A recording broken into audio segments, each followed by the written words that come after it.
It's funny seeing you guys back here for a second video of the day. Welcome back to more CSGO news. And again, I have to ask if you guys could do me a favor, leave a comment or a like down below if you like these shorter segments. We're trying to do a bit of a different touch-up. So of course we do our typical news episodes, a bit more packed, and then these more talk show points, some major points out there to touch on, shorter videos, but very important videos nonetheless. If you guys have not paid attention over the past 24 hours, it is Cloud9 making possibly one of the most questionable roster moves they have ever made, and that's speaking lots because if you've been following Cloud9 over the past year, 12 to 14 months, 10 plus roster changes, although this one, as you guys can tell by the title and the thumbnail, could possibly cost them their major spot at the Starlighter Berlin Major. But let's pretend you guys are rookies. Obviously, many of you guys know the situation around this. They have now lost Flusha due to personal reasons, which are still very even. It's tough to talk about that kind of stuff. Not blaming the guy for leaving the organization and taking his break from CSGO as is. They then kick Zelsis, and as of reports this morning, or actually last night by Decay, again, all articles linked down below for all of you, it might be Kiyoshima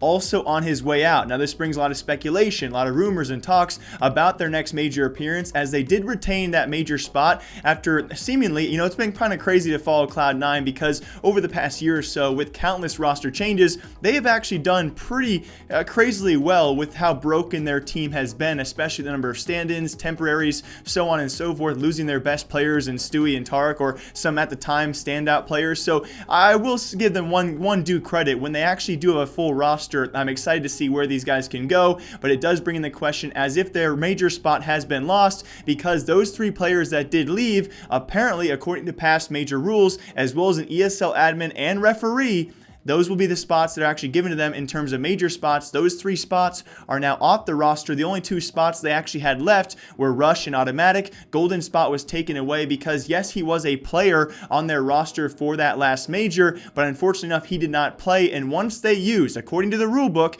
once they used that coach for substitute rule, it was actually Zelsis who was given that spot. As many of you guys know, they fielded their full roster. Golden was a player. Zelsis was a coach. They knew full well going into this, they would sub in their coach Zelsis for Golden, and apparently, according to past rules, once Zelsis played this major, once he was substituted in, he was awarded that major spot. That does mean Flusha, Kiyoshima, Zelsis are your three major spot retainer, and therefore your majority retainer. And if they actually did, as according to the joke by Zelsis, team up, according to the rulebook, they would get that major spot. And with this move, if Cloud9 decided to kick Kiyoshima, they also kick away their next major appearance and go back down to the North American Minor, where we know full well nothing is guaranteed, especially with a roster who is in a bit of turmoil right now. And I understand what I just said was a pretty big rant. Obviously, a lot of information thrown at you guys, but it is possible if these rules do stand, and we have to probably assume that Cloud9 knows the repercussions of the decisions,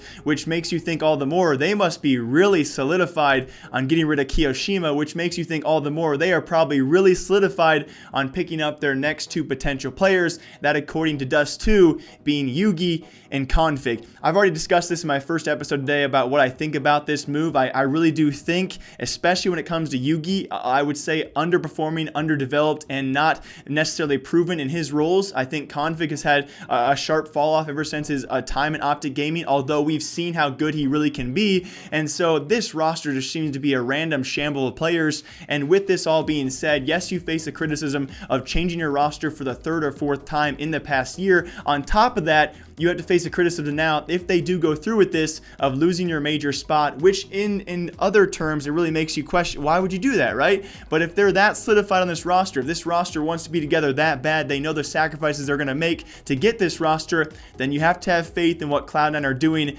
Although I understand completely right now, it is really hard to have faith in whatever Cloud9 are doing. And then, of course, comes the discussion, what if Zelsis, Kiyoshima, and Flusha do not team up? Does the spot still get to stay with Cloud9? Although technically by rulebook, only two of those players actually played in the major. Do they default to that? Does the rule change? Of course, up until July, when our minors do start, these rulebooks can technically still change in favor of Cloud9. And the odds, if we're being serious here, the actual odds of Flusha, Kiyoshima, and Zelsis getting a team together just for this moment, it's very, very small. Although you could say, here's two other options, right? These guys get together for 2 weeks, 2 to 3 weeks to play the major. They take in that, that lumptuous sum, or so we think, a pretty decent sum for sticker money. Then they disband and go their separate ways. Or Cloud9 pick up Zelsis for those 2 to 3 weeks and retain their major spot for the time being. I don't know where it's going. As of according to rulebooks right now, Cloud9 will not retain their major spot. But again, rules can change and time will tell what's going to happen to the future of Cloud9 and this roster change. It seems right now it's going to be going through, and I'm still very curious what you guys think about this. Cloud9 to me is just, it's a mystery ball going forward, but they will retain apparently their majority EU role. As always, guys, hope you all enjoy. My name is Jake, and until tomorrow, going to be a packed episode tomorrow. Some crazy things going on in the CSGO scene, but until then, take care. Bye.